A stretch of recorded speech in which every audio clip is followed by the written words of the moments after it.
Muito bem, boa tarde a todos. Nós vamos começar aqui a nossa conversa, então, sobre ferramentas e estratégias de gestão de equipes.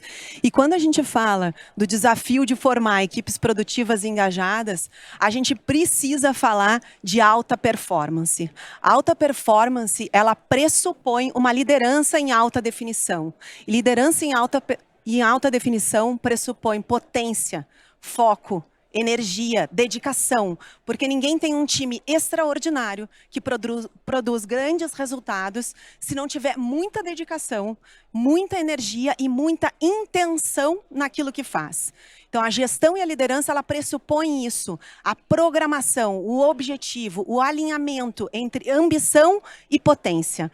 O que a gente chama de ambição? Ambição é tudo aquilo que a gente programa em termos de estratégia, de propósito, de para onde a gente quer ir. Que sonho é esse que a gente quer realizar? E a potência são as pessoas, são os recursos que estão junto com a gente, é a cultura que a gente desenvolve junto com a nossa organização, é o ritmo e a consistência que a gente coloca na realização desses resultados em conjunto. Então, é muito importante a gente fazer algumas provocações aqui. Antes da gente começar a conversar sobre gestão de pessoas e sobre engajamento, que é um assunto que, sim, preocupa a todos, mas que, ao mesmo tempo, dá preguiça, às vezes, porque, meu Deus, eu não sei mais o que fazer para conseguir engajar as pessoas, eu não sei mais aonde encontrar o time que eu preciso para eu continuar crescendo. A gente precisa refletir sobre alguns pontos do nosso trabalho como líder e como gestor desse processo e dos nossos times. Então, se amanhã todos os cargos da sua empresa, da sua organização, das suas operações, das suas unidades, simplesmente desaparecessem, quais seriam as habilidades que fariam cada pessoa do seu time continuar relevante, inclusive você? Você se contrataria? De fato, se quer uma equipe de alta performance? E se a sua operação precisasse montar um time de alto impacto, do zero, quem seria escolhido? E com base no quê? Em quais competências? Pensa no Dream Team, certo? Esse é o ponto que a gente precisa pensar quando a gente fala em gestão de equipes e engajamento. A intenção e a programação, a estratégia precisa estar muito clara. Se a sua operação precisasse montar um time de alto impacto do zero, quem seria escolhido e com base em quais competências? E se daqui a um ano tivesse uma avaliação de desempenho baseada somente em impacto, certo? Com base em quais competências vocês fariam essa avaliação, certo? E como que seria montado esse time de fato? A equipe de alta performance, ela pressupõe todo esse trabalho. O trabalho de engajamento de pessoas é um trabalho de alta energia, de alta dedicação. A gente precisa, sim, ter clareza nos objetivos comuns e a gente precisa construir interesses compartilhados. Então, desdobrar a estratégia da organização de uma forma muito clara, deixando para as pessoas também com muita transparência para onde a gente quer ir, mas também se preocupando genuinamente com aquilo que é interesse pessoal de cada um do time, para poder alinhar isso com essa estratégia e isso fazer sentido para as pessoas. A gente ouviu a gente falando hoje, né? É o que faz sentido para mim, é o meu sonho que eu quero viver, não é o sonho do outro. Então, o quanto a gente precisa trabalhar nesse aspecto que é a base de uma pirâmide de construção de uma equipe de alta performance. E não é só eu falando isso, pessoal, isso aqui é com base nas pesquisas do Patrick Lencioni, mas de vários outros estudiosos sobre disfunções e funções de equipes de alta performance. Isso ajuda a construir confiança mútua. Nenhuma relação se constrói sem confiança mútua. A confiança ela é essencial para que as coisas fluam nessa relação e as pessoas mantenham diálogos honestos. Porque é só no diálogo honesto que a gente vai, de fato, entender o que precisa fazer, o que a gente está deixando de fazer, aonde a gente está sendo alavanca e aonde a gente está sendo trava do processo do que a gente está construindo em termos de resultado. E isso leva a um comprometimento, porque no momento em que tem diálogo honesto, tem protagonismo, tem autonomia das pessoas, tem escuta ativa de cada um, tem empatia. E isso acaba levando, com o comprometimento, a uma responsabilidade maior de cada um. Fica mais claro o que é papel de cada um, o que cada um precisa fazer para construir aquele resultado, e fica muito mais fluido e óbvio está focado no resultado coletivo, ou seja, qual é o objetivo que de fato nós temos, porque afinal de contas a gente está ali como equipe, e como equipe de alta performance, nenhuma equipe se sustenta sem sucesso, ela existe para isso, sabe? Se não tem sucesso, não é uma equipe. É um bando de gente batendo cabeça, né? Então a gente precisa, como liderança, organizar isso junto com o time e trazer toda essa clareza de comunicação, de informação, de recursos, para que eles consigam ter autonomia de decisão, utilizar a cultura a favor dessa ambição, né? Dessa construção desse sonho que cada um de vocês tem como empreendedor. E para isso, a gente precisa olhar o tempo inteiro para esses aspectos, né? A gente precisa desenvolver protagonismo, a gente precisa fortalecer a confiança do time. A confiança é a base para trabalhar a colaboração genuína. A transparência é a base também e fortalece todo o processo de confiança.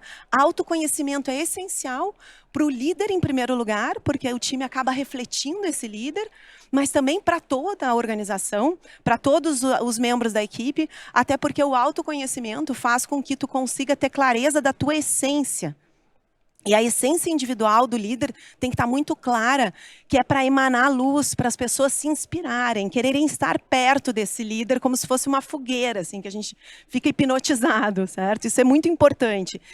E quando a gente vai trabalhando tudo isso com o time, a gente vai ampliando o repertório do time e os diálogos vão fortalecendo esse processo de confiança também e do porquê, qual é o propósito de eu estar ali, como é que está funcionando esse alinhamento com a estratégia para fazer as coisas acontecerem. E com isso, claro, a gente desenvolve não só a nossa própria liderança, mas a liderança de quem está junto com a gente. E quando a gente olha para esse time, a gente precisa olhar para as competências desse time. E não só as competências do time, mas olhando para a nossa estratégia, para onde a gente quer chegar, para o nosso tipo de negócio, quais são as competências essenciais que a nossa organização precisa ter, que cada colaborador nosso precisa ter uma sementinha dessas competências. De uma forma geral, as essenciais são 4 ou 5 competências, certo? Que vão traduzir aquilo que vai nos levar para o sucesso, para aquilo que a gente está planejando. Aqui eu trouxe um framework que nós utilizamos das arenas, onde a gente divide essas competências em 4 grandes arenas: racional, relacional, transversal e disruptiva, para a gente conseguir enxergar um pouco melhor esses grupos de competências e entender o que é mais importante para cada negócio e dentro do negócio, como a gente vai trabalhar como líder para alavancar essas competências e até para despertar. Porque, às vezes, um colaborador nosso, ele nem sabe que ele tem aquela competência, certo?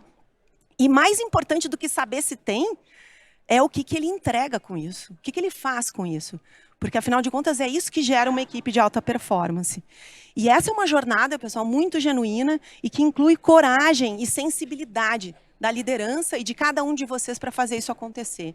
E uma dedicação infinita com o time. E é sobre isso que a gente vai conversar agora.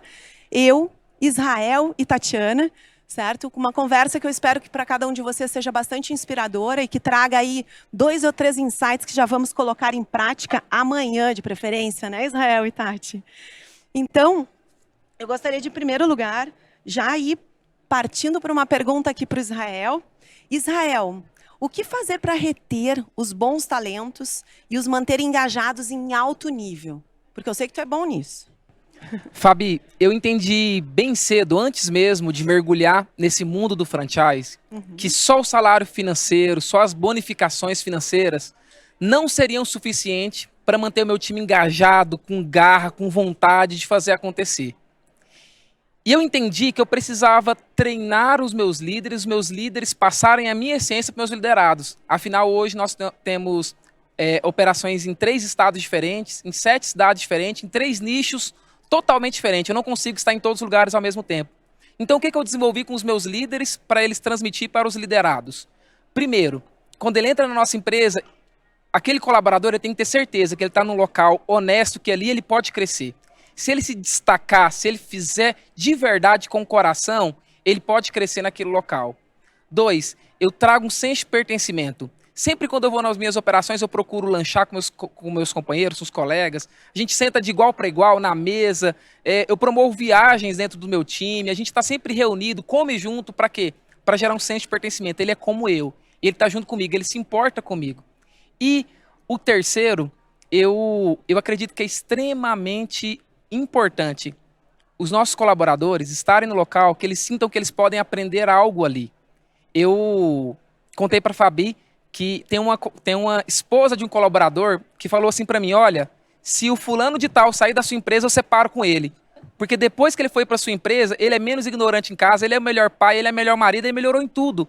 Então eu procuro mentorear os meus líderes, meus liderados. Eu procuro acompanhar eles e que eles possam ali crescer não só profissionalmente, mas também pessoalmente. Eu acho que isso faz toda a diferença em ter um time engajado, um time motivado e um time junto comigo. Excelente, Israel. E hoje tanto o André Friedrich quanto a Aisha falaram sobre essa questão, né, da construção de confiança, do desafio que é gerir pessoas, do quanto a gente tem que alinhar esses processos, de como a gente traz isso para a intencionalidade, né? Porque muitas vezes essa cultura se constrói de uma forma muito natural na liderança, mas a cultura ela é top-down. Quando a gente entende qual é o nosso jeito de fazer, que nos trouxe sucesso até aqui e que alinhando com o planejamento que a gente está fazendo para frente, né, e fazendo os ajustes necessários, é esse o caminho que a gente precisa seguir, a gente precisa transmitir isso constantemente para o nosso time. E aí, transmitindo e trazendo as pessoas certas para perto da gente, a gente precisa dar protagonismo para eles também, porque a cultura ela é viva, ela é orgânica.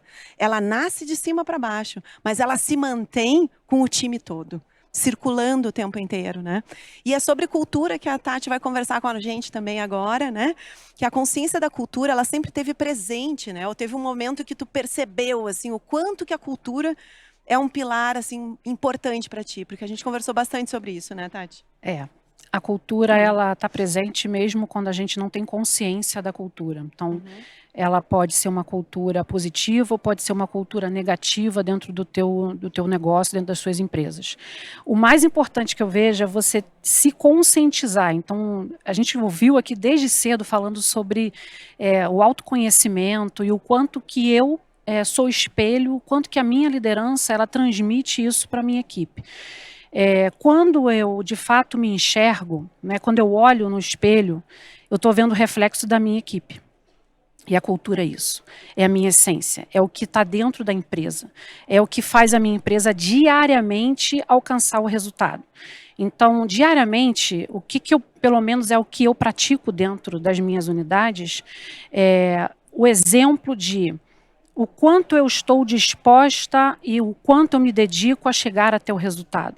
O que a minha cultura ela transmite para a minha equipe, o que a minha equipe ela coloca como reflexo não só entre os colaboradores, entre todas as equipes, mas isso é o que é transmitido para o nosso cliente.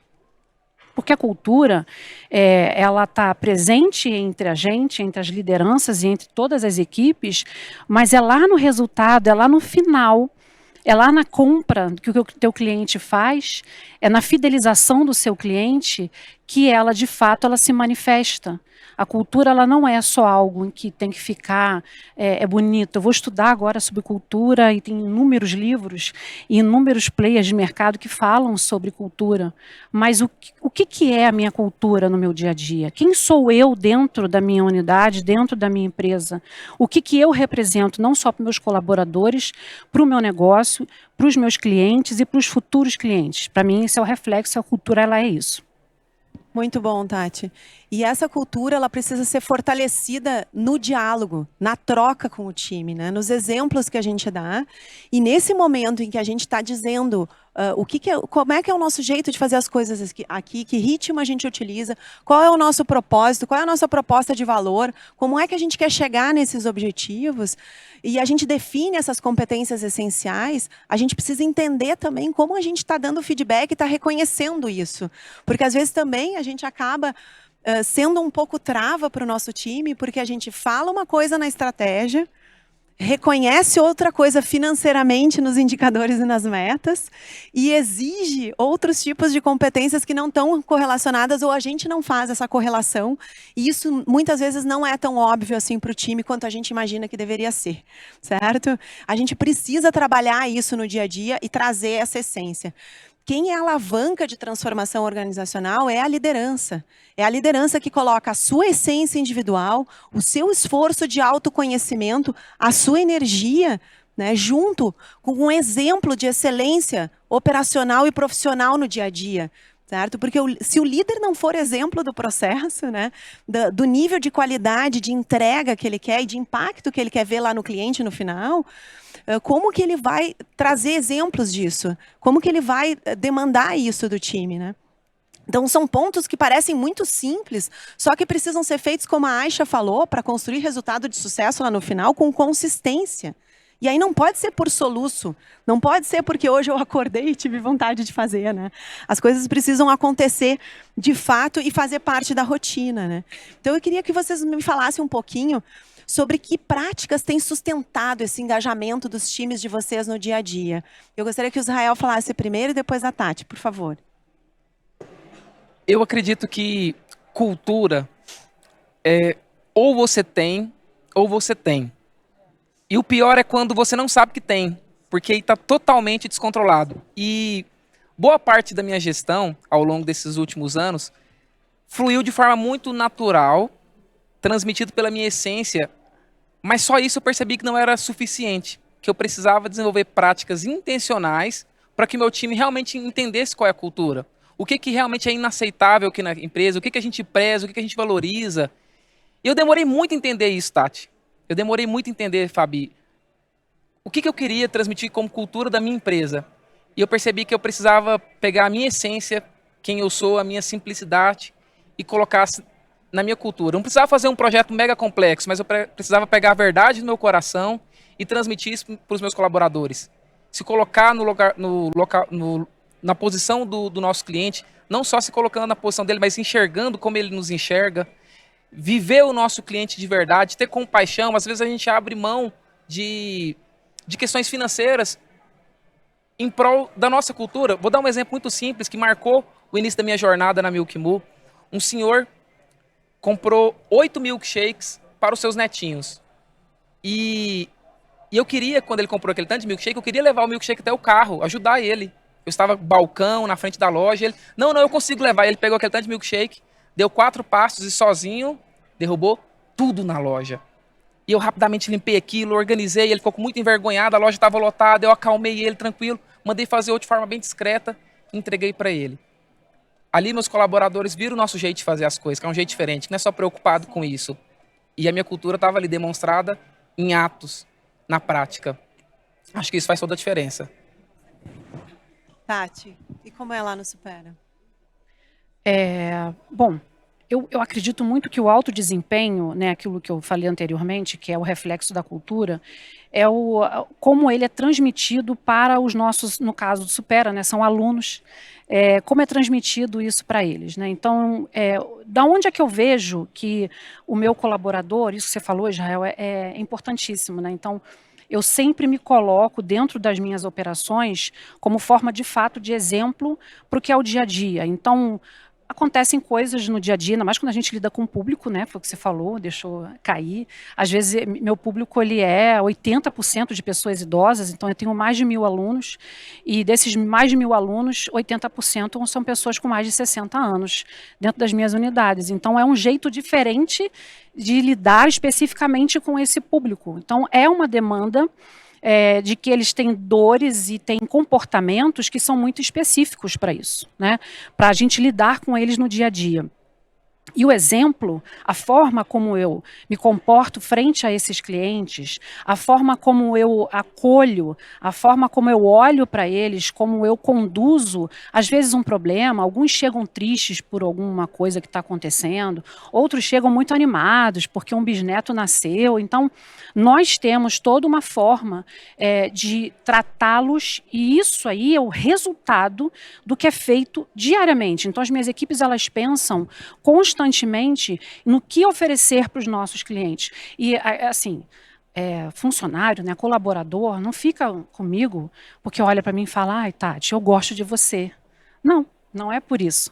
Eles ficam porque eles sabem que na minha empresa eles são respeitados, eles são incentivados, eles são motivados.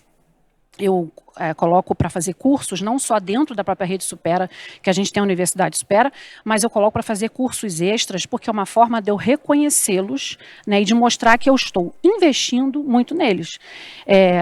Isso tudo se refletiu de uns anos para cá, onde eu tenho colaboradores que ficam mais tempo comigo, e com isso o meu investimento é um investimento muito mais assertivo, e eu tenho menos prejuízo, e o turnover meu é baixo. Hoje meu turnover é baixo, meu turnover foi muito alto. Eu digo, minha empresa quebrou, eu fali por uma má gestão, porque eu não sabia fazer gestão. Eu não sabia nem o que era cultura no início. Eu só fui saber o que é cultura de uns anos para cá. Falei, nossa, eu tinha cultura e não sabia. E fazia tudo errado. Faltava a intenção, né, Tati? A Faltava. gestão, de fato. Só coração não adianta. Só querer fazer o que é o melhor não adianta. A gente tem que ter a intenção de fazer o que é, dentro da sua essência, o ético, aquilo que é focado no resultado, que é voltado para o resultado. Aí sim, de fato, a gente tem alto desempenho na equipe. E transformar num processo, né? Como a Aisha falou hoje, porque é a transformação disso num processo que traz o reconhecimento e traz a intenção de fato, e com isso eu tenho ritmo, eu tenho ritual, e eu consigo ter consistência na construção de resultados. E o resultado não é um acaso, não é simplesmente porque a gente é trabalhador, né? Ou porque a gente está atento ali ao que movimenta aquele negócio. Certo? Então, esse é um ponto importante que vem na fala do Israel e da Tati. E Israel, eu lembro da história que tu contaste, que tu formaste o Israel formou um líder e um sócio a partir de um motoboy. Como a gente está falando aqui de ferramentas e de estratégias de gestão de equipe, que ferramentas, que olhar, né? O que te ajuda a identificar esses talentos, né? E acelerar o desenvolvimento das lideranças nas tuas unidades? Essa pergunta ela é extremamente interessante, eu quero compartilhar com vocês. Eu tinha um desejo muito grande de fazer minha expansão para o Pernambuco, e eu moro em Goiás, em Goiânia. E eu pensei assim, eu gosto muito de Goiânia, eu não quero mudar daqui. Como eu faço para ter um negócio lá, em Porto de Galinhas?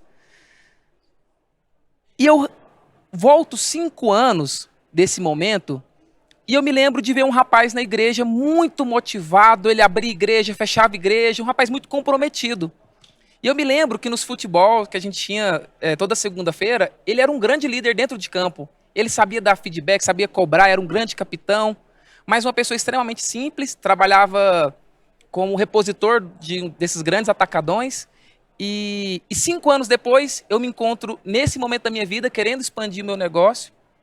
E eu fico sabendo que esse rapaz estava perdido, tinha divorciado, estava num momento péssimo da vida dele. Eu falei, esse cara tem potencial, porque eu enxerguei nele o que era necessário para esse projeto no Pernambuco. Eu precisava de uma pessoa que fosse comprometida e responsável, que abrisse e fechasse meu negócio, que vivesse aquele negócio de verdade, com o coração. E eu precisava de uma pessoa que soubesse liderar pessoas, porque eu não estaria ali a todo tempo apagando os incêndios, como eu acostumava fazer nos meus negócios. Quando tinha um pipoco, eu ia lá e resolvia. Eu encontrei essas 2 habilidades nele, eu treinei ele, 3 meses ele ficou todos os dias do meu lado, vivendo o meu DNA, vivendo a minha essência. E eu testei ele no limite, porque ele quebrou parede de loja, ele pintou loja, ele foi pedreiro, ele foi tudo que você pensar nessa loja, ele foi gerente. 2 anos de muita pressão. Falei, esse cara tá pronto para ser meu sócio. E hoje ele é meu sócio, um motoboy, um pintor, mas que eu enxerguei nele o que eu mais precisava. Uma pessoa com vontade de vencer na vida, com honestidade e muito dedicado. O restante a gente trabalhou, ele conseguiu pegar esse meu DNA e a gente tem dado super bem. A importância, né, de ter clara a cultura, de ter clara a estratégia, onde eu quero chegar e quais são as competências essenciais para chegar lá, né? E aí a gente não precisa de grandes ferramentas, assim, mirabolantes para identificar isso, né? A gente precisa de um olhar atento mesmo, de quem conhece o negócio. E muitas vezes é papel do líder fazer isso, né? Se tu nunca expõe uma criança a um instrumento musical, tu não sabe se tu tem um talento em casa. E é assim o nosso time também, pessoal. A galera tá afim de trabalhar, é óbvio que precisa. Todo mundo que é honesto, e a maioria das pessoas são do bem, elas sabem que elas precisam trabalhar para construir o que elas querem. Muitas vezes elas não sabem enxergar, elas não têm experiência, nem visão, nem base, nem repertório para enxergar o que elas têm de potencial. E é nosso papel como líderes enxergar isso. A gente precisa estar sempre ampliando o nosso repertório, se desenvolvendo para sair de um ecossistema, como a gente falou, né? De uma empatia consigo próprio, para uma empatia com o outro. E para, de fato, formar um bioma com as nossas operações e com todas as pessoas que povoam esse bioma. Todos os stakeholders, o nosso time, os nossos fornecedores, os vizinhos, o cara que aluga a loja para a gente, certo? Né? Todos que estão no entorno, porque todos vão contribuir de alguma forma para o sucesso que vocês estão construindo. E, Tati, como que o perfil dos colaboradores impacta nessa estratégia de gestão adotada? Porque eu sei que tu tornou o processo seletivo um grande diferencial das tuas unidades e tu entende realmente que selecionar as pessoas certas para o teu negócio é crucial. Sim. É engraçado que eu tive também uma Serviços Gerais, que hoje é a minha consultora de vendas. E ela foi sendo promovida exatamente porque ela mostrou o potencial. Então é muito importante a gente estar com esse olhar atento. Bom, eu entendi a duras penas, né, como todos nós, que contratar errado custa muito caro. Contratar pessoas que não estão alinhadas com a cultura, que não estão alinhadas com aquela equipe que você já tem. Às vezes você contrata alguém e aquela pessoa ela destoa completamente da tua equipe. E a gente erra, né? Não vou acertar 100%, não vou errar, com certeza. Então, de vez em quando eu erro, a própria equipe fala, essa pessoa aí, eu acho que Tati, não está dando muito certo, não. Acontece, né? Então, por isso, eu construí um processo seletivo bem demorado. Antigamente eu falava assim, eu vou ter que contratar de novo. Aí hoje eu falo, hoje eu vou contratar de novo. Hoje eu fico animada, porque eu realmente transformei isso num processo em que, para mim, ele traz resultado financeiro, porque é o reflexo final lá. Além de, obviamente, eu trazer uma harmonia, um clima dentro da minha empresa muito mais favorável, e eles aceitam, eles são muito mais flexíveis às minhas propostas, né? Porque eu sou daquelas empresárias empreendedoras que têm o meu toque de maluquice, né? Então, eles sabem que tem dias que, meu Deus, a minha Tatiana, com a ideia dela louca. Porque eu sou assim realmente no meu dia a dia, na minha rotina, e eu preciso de pessoas que olhem para isso como uma proposta positiva. Então, no meu processo seletivo, eu preciso que essa pessoa que está se propondo a vir, ela esteja comigo e com a minha equipe de 4 a 5 vezes. São 4 a 5 encontros. E assim, diferente do que a maioria fala, eu deixo a entrevista por último. Por quê? Porque assim, a entrevista leva às vezes meia hora, 40 minutos. Eu vou perder meu tempo, a pessoa vai perder o tempo dela. Não era ali que ela devia estar. Eu sempre falo, quando as pessoas me faziam o processo seletivo, no primeiro dia eu falo assim, olha, essa oportunidade aqui é uma via de mão dupla. Eu te escolho e você me escolhe. Eu te escolho e você escolhe a minha empresa. Para você poder me escolher a minha empresa, você tem que viver um pouquinho do que a gente faz aqui. Então, realmente, eu faço esses encontros para isso. A pessoa vai de 4 a 5 vezes na minha unidade para ela conhecer os colaboradores, os alunos, ela vai ver aluno tomando café, ela vê na hora da confusão, quem é franqueado supera, que sabe que na hora do café é uma confusão danada, né, Léo? Então, assim, fica o corredor cheio. Então, o colaborador ele tem que olhar para aquilo e falar, que legal, eu quero viver isso aqui. Que legal, eu quero estar com esses educadores aqui, eu quero estar com essa equipe comercial. Eu quero estar nessa unidade. Na Tijuca são 5 lojas dentro de uma galeria. Eu falo que é toca de coelho. Você sai de uma loja, entra na outra, entra na outra, entra na outra. Então, assim, você tem que estar disposto para isso, né? A unidade de Botafogo é um prédio de 3 andares, a unidade do Grajaú é uma casa, tipo casa mesmo, de subúrbio. Então, precisa ser uma via de mão dupla que ele escolhe a minha empresa. Então, eu faço testes, ele vivencia a nossa metodologia, ele vivencia as nossas ferramentas e, por fim, é que eu vou sentar e bater papo com ele. Porque eu já conheço, eu faço um quebra-cabeça. É um quebra-cabeça mesmo. No final, a última pecinha é a entrevista. É ela que fecha para mim com chave de ouro. E nesse dia que eu faço a entrevista, eu falo, e aí? Depois de tudo que você viveu aqui, se eu te escolher, tu me escolhe? Aí a pessoa fica assim para mim, não, eu só quero saber se você vai me escolher. Você vai me escolher? Não, eu quero. Então, ao longo desses anos, esse processo seletivo, para mim, fez total diferença e é o que eu tenho tido com as minhas 3 unidades no Supera, no Rio de Janeiro, 3 unidades de alta performance. Então, e é por causa deles, é por causa das minhas equipes. Eu tô lá, como lá o cara que fica ali dando a direção, e as minhas 3 equipes, elas compartilham disso comigo. Então, para mim, o processo seletivo, ele é a joia. Sensacional, Tati, porque o engajamento, pessoal, é quando a gente gera uma conexão real entre pessoas. E conexão real entre seres humanos só faz sentido se tiver sentimento. Então, a gente tem que fazer isso de uma forma experiencial. Hoje tem um livro de gestão do tempo que fala das 4.000 semanas, né? Que em média a gente vive 4.000 semanas. Essa nova geração, ela é drivada pela ética do prazer, pela qualidade de vida, por aquilo que faz sentido, por aquilo que gera experiência. E a gente precisa olhar para o nosso time com um olhar de stakeholder de verdade. E para isso, desde o primeiro contato, a experiência tem que ser positiva. Então, o processo seletivo é um processo que proporciona um contexto para que a pessoa mostre o seu potencial e, ao mesmo tempo, ela já começa a se conectar com a marca. Porque, em último caso, se ela não for selecionada, ela pode ser cliente. Certo? Então, a gente nunca sabe quando que essa vida vai se cruzar de novo. E se ela for selecionada, tu já fez um pré-onboarding com a pessoa. Ela já entra jogando, ela já entra no campo jogando. E o processo depois de mentoria, que o Israel falou, é um processo de ensino-aprendizagem constante, de transferência constante.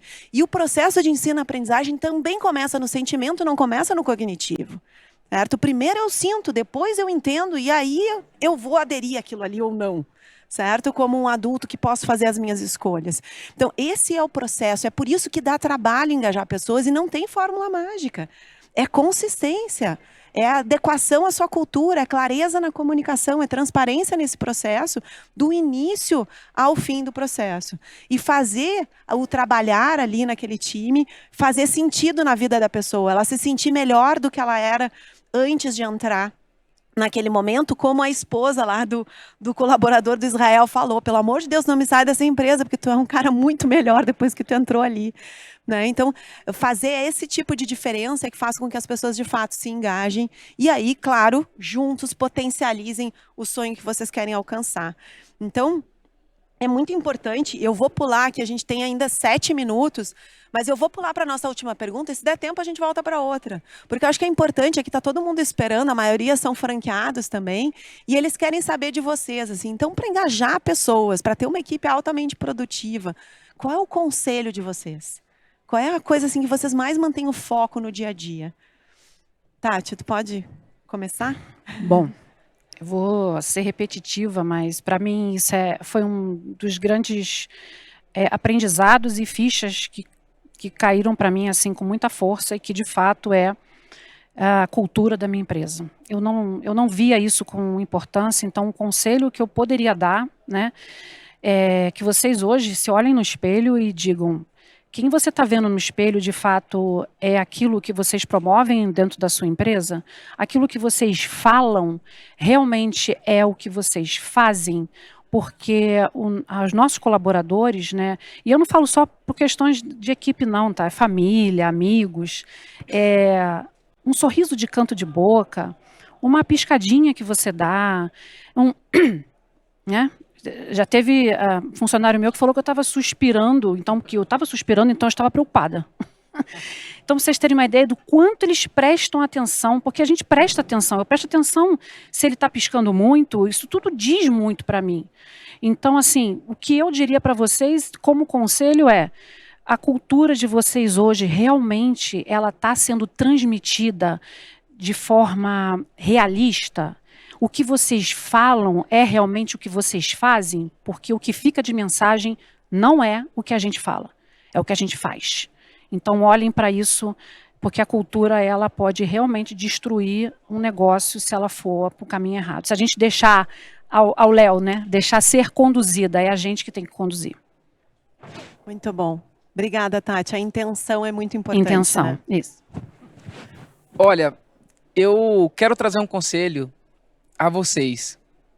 Eu sei que todos aqui têm vários credos, várias crenças, mas eu tenho plena convicção que o maior investimento que existe no mundo não é Bitcoin, não é Bolsa de Valores ou nada disso. O maior investimento do mundo é investir no que Deus ama. E Deus ama pessoas. Eu só estou caminhando esse caminho que eu estou seguindo. Não foi graças à minha gestão, embora a gestão é extremamente importante e ela me ajudou muito. Mas o principal motivo foi que eu amo pessoas, eu acredito em pessoas, eu invisto em pessoas, eu aposto em pessoas, eu tiro tempo para gastar com as pessoas, para ouvir os dilemas, os problemas, as dificuldades que ele tem na casa dele. Eu me importo com as pessoas, eu olho no olho e eu realmente me conecto com essas pessoas. E isso tem feito toda a diferença no meu negócio. E eu acredito que quando nós vamos sendo multifranqueados, nós vamos crescendo, nós não conseguimos fazer isso com todo mundo, mas nós precisamos pegar os nossos líderes e ter esse tempo com eles, de olhar no olho, perguntar como é que está o casamento dele, como é que está a vida dele, eu posso te ajudar em algo, Porque quando nós criamos essa conexão, quando nós investimos nessas pessoas, elas também investem no nosso negócio. Eu acho interessante, Fabi, que mais os colaboradores me procuram para trazer soluções do que eu procuro eles para apontar problemas. Por exemplo, hoje está chegando a metade do mês. Todos os meus líderes nesse mês chegaram em mim e falaram alguma coisa a respeito da meta. Israel, a gente está muito em cima da meta. Israel, a gente está abaixo da meta. E eu pensei em fazer isso, isso e aquilo. O próprio colaborador já traz a solução, já traz o problema, já vem com o desafio, já vem também com uma solução para o caminho. Mas isso só acontece porque eu invisto muito nele. E ele sente confiança em investir muito no meu negócio. Hoje eu tenho líderes que, com toda sinceridade, eu tenho que proibir eles de trabalhar. Eles gostam tanto de trabalhar na minha empresa que às vezes eles entram escondidos na empresa e trabalham domingo. Que trabalha à noite, 10, 11 horas da noite, está lá fazendo com muita dedicação, mas porque eles realmente acreditam que eu me importo com eles. E dessa forma eles se importam com o meu negócio. E se eu pudesse dar um conselho, seria isso. Invista em pessoas. Mas se sair? Mas e se não sair, você não treinar, não apostar? Aí é muito pior. Invista em pessoas, acredita em pessoas e tem esse coração generoso que eu acredito que não tem erro. Muito bom, Israel e Tati. Então, a gente vê o quanto é importante tudo aquilo que a gente fala de fundamentos assim, da gestão de um negócio de resultado. Um negócio que tem um time extraordinário, ele tem antes uma liderança extraordinária. Uma liderança que se conhece, que tem clareza do propósito, dos seus objetivos, clareza do planejamento estratégico, tem a consciência de que o que trouxe até aqui não é o que vai levar até lá, porque o mundo está em constante mudança e eu preciso revisitar isso, eu preciso trazer instrumento, ferramenta, conhecimento para o meu time, desenvolvê-los e escutá-los também, para que eles tenham um protagonismo nesse processo, para que eles mantenham essa cultura viva, orgânica e contaminada no bom sentido, por aquilo que cada um traz na sua essência também, daquela diversidade que tem no time, porque esse protagonismo, esse reconhecimento é que gera autonomia e faz com que eles trabalhem fora do horário, que retribuam a nossa presença com presença também, com foco, com atenção, com energia, porque só o que tem foco, que tem atenção, é que vai ter energia para fazer acontecer. Certo? E o resultado extraordinário, ele não acontece de uma forma natural e espontânea. Ele precisa desse foco e dessa atenção. Ele precisa desse alinhamento, dessa segurança de que eu estou indo para o lugar certo. E se eu errar, tudo bem, como a Tati falou. Isso faz parte da cultura também e é muito importante para o processo de inovação. Porque a tendência de qualquer negócio, de qualquer marca, é morrer. Se a gente deixar no natural, é morrer. O que faz ela continuar viva é a nossa atitude no dia a dia, o nosso trabalho, a nossa intenção de gerar valor constantemente, de usar o nosso pensamento crítico e o nosso repertório para isso. Então, muito obrigada. Vocês são sensacionais, não é à toa que tem o resultado que vocês têm. Uma honra estar aqui com vocês e muito obrigada a todos que nos escutaram também. Obrigada, Fabi. Valeu.